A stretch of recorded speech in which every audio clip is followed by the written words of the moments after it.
இன்றைக்கி நம்ம தேவிஸ் கிச்சனில் சாம்பார், காய் போடாத சாம்பார், உருளைக்கிழங்கு மசாலா சாதம்.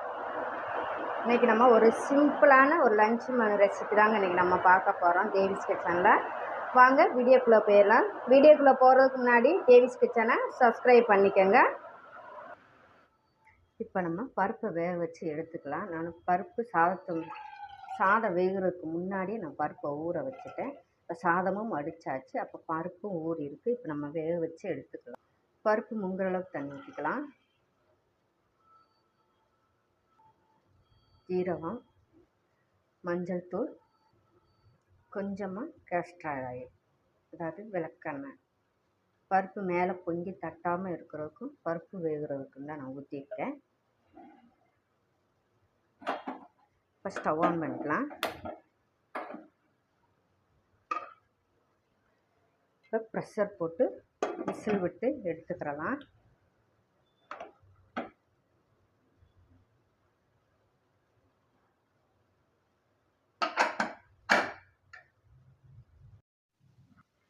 இப்போ ஸ்டவ் ஆன் பண்ணி கடாய் வச்சுருக்கேன். இப்போ கடாயில் எண்ணெய் சேர்த்துக்கிறேன்.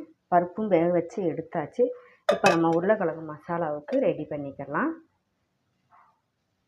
எண்ணெய் சூடாயிருச்சு. இப்போ கடுகு ஜீரகம் சேர்த்துக்கிறேன். இதில் கொஞ்சம் சோம்பு சேர்த்துக்கிறேன்.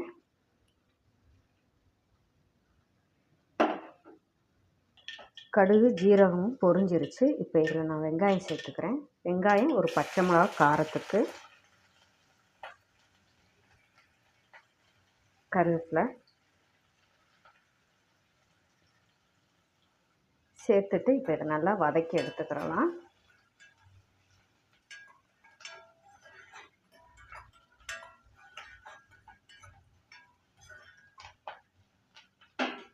வதக்கி எடுத்துட்டு இப்போ அதில் ஒரு அரை தக்காளி எடுத்துருக்கேன், நறுக்கி வச்சுருக்கேன், அதையும் சேர்த்துக்கிறேன். சேர்த்துட்டு அதில் கொஞ்சமாக இஞ்சி பூண்டு பேஸ்ட்டு சேர்த்துட்டு தக்காளிக்கு கொஞ்சம் உப்பு போட்டு வதக்கிக்கலாம்.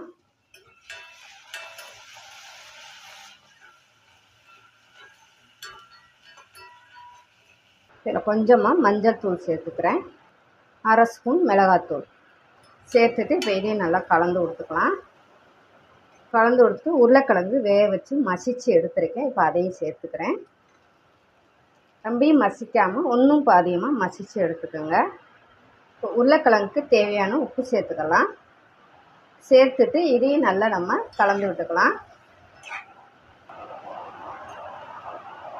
அவ்வளோதான், நம்மளுடைய உருளைக்கிழங்கு மசாலா ரெடி ஆயிடுச்சு. இப்போ இதில் கொஞ்சமாக நம்ம மல்லி இலை பொடியாக நறுக்கினதை சேர்த்து கொடுத்துக்கலாம். கொடுத்துட்டு கலந்து விட்டு எடுத்துக்கலாம். அடுத்து நம்ம சாம்பார் ரெடி பண்ணிக்கலாம். இப்போ ஸ்டவ் ஆன் பண்ணி கடாய் வச்சுருக்கேன். இப்போ எண்ணெய் சேர்த்துக்கலாம். எண்ணெய் காஞ்சதும் கடுகு வெந்தயம் சேர்த்துக்கலாம்.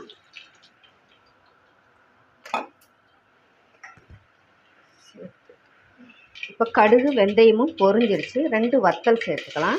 சேர்த்துட்டு அது கூட கருவேப்பிலையும் சேர்த்துக்கலாம்.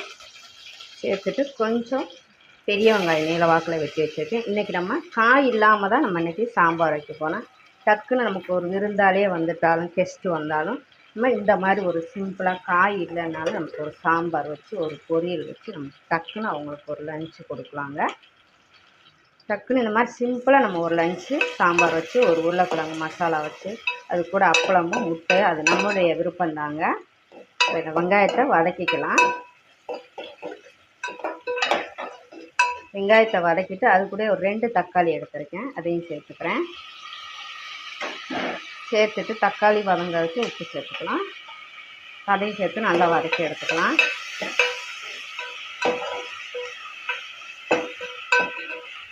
அரை மணி நேரத்தில் கூட ஆகாதுங்க, டக்குன்னு வச்சிடலாம். ஒரு 20 நிமிஷத்தில் நமக்கு ஒரு சாப்பாடு யார் வந்தால் ரெடி பண்ணி அவங்களுக்கு கொடுக்கலாம். இதில் இப்போ நம்ம 1 டீஸ்பூன் அளவுக்கு மஞ்சள் தூள் சேர்த்துக்கலாம். சேர்த்துட்டு கொஞ்சமாக பெருங்காயத்தூள் சேர்த்துக்கலாம். அது நல்லா வதக்கி எடுத்துக்கலாம். இதில் இப்போ நம்ம வேக வச்ச பருப்பையும் சேர்த்துக்கலாம்.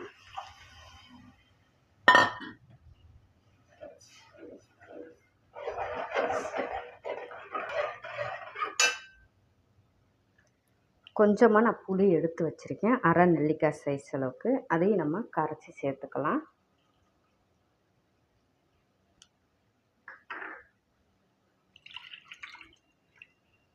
கொஞ்சம் தண்ணி சேர்த்துக்கலாம்.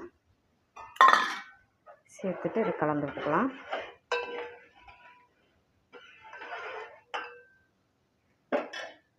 இப்போ பருப்பு எல்லாம் ஊற்றுனால உப்பு தேவைக்கு நம்ம சேர்த்துக்கலாம். கலந்து விட்டுட்டு ஒரு சைடாக மூடி போட்டு கொதிக்க விட்டு எடுத்துக்கலாம். இப்போ சாம்பார் எடுத்துக்கலாங்க. அவ்வளோதான், நமக்கு சாம்பாரும் ரெடி ஆயிடுச்சுங்க. நல்லா அருமையாக பொடி ஒன்றும் சேர்க்காமல், நல்லா காய் எதுவும் சேர்க்காமல் நம்ம டக்குன்னு ஒரு லஞ்ச் ரெடி பண்ணால் இந்த மாதிரி நம்ம ரெடி பண்ணலாங்க. அருமையாக இருக்குங்க டேஸ்ட்டு. சிம்பிளான ரெசிபினாலும் ஊற்றி சாப்பிட்றதுக்கு சோறு ஒரு கை கூடத்தான் போங்க. இப்போ ஸ்டவ் ஆஃப் பண்ணிக்கலாம்.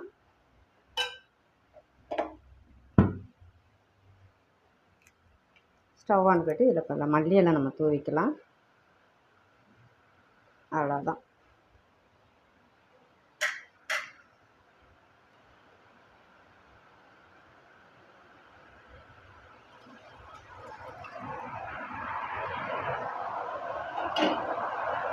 இப்போ லஞ்ச் ரெடி ஆச்சுங்க. சாதம், சாம்பார், உருளைக்கிழங்கு மசாலா. இதுபோல் நீங்களும் ட்ரை பண்ணி பாருங்கள். இந்த வீடியோ பிடிச்சிருந்தா தேவிஸ் கிச்சனை சப்ஸ்கிரைப் பண்ணிக்கோங்க. தேங்க்யூ.